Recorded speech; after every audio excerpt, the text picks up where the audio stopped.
Buneih Gaanchuangc nakaril tima Krista rin ito dilawe Panimay guwang ni may kagway At may sunaan yung kabilaw Ganda rin yung ating may kwaitang Katumating may singpuni Bukariw padan makpuni Gaanchuangc na boy takay puni Ligan kaukiw may na-info Ting pukaw Sari may ngamin sinpuni May na-info Ting kaw Kahinday na Nirukaw ang tupunit Kampete ang manpad ko'y lungkiw Kamay ribans kaway tatay Kandikun paday indiulaw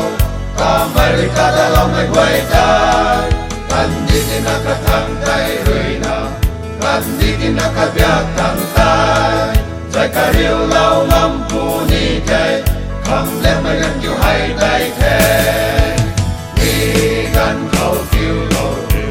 May na-infaw Sari may ngamin sinpuni May na-info Ting kautang Kahinday na Nirukaw ang tupunit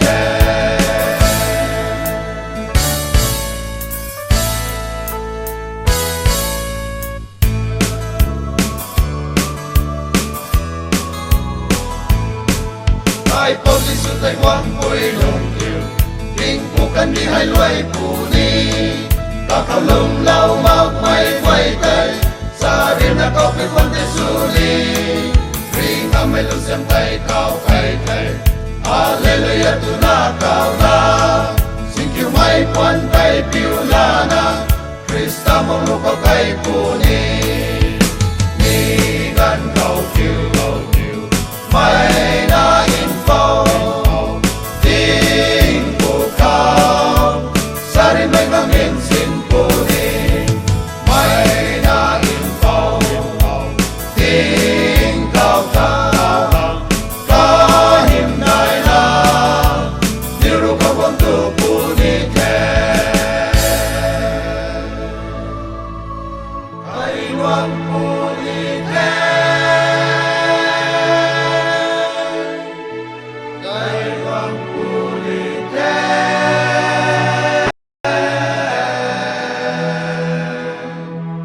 Krista kainwang punit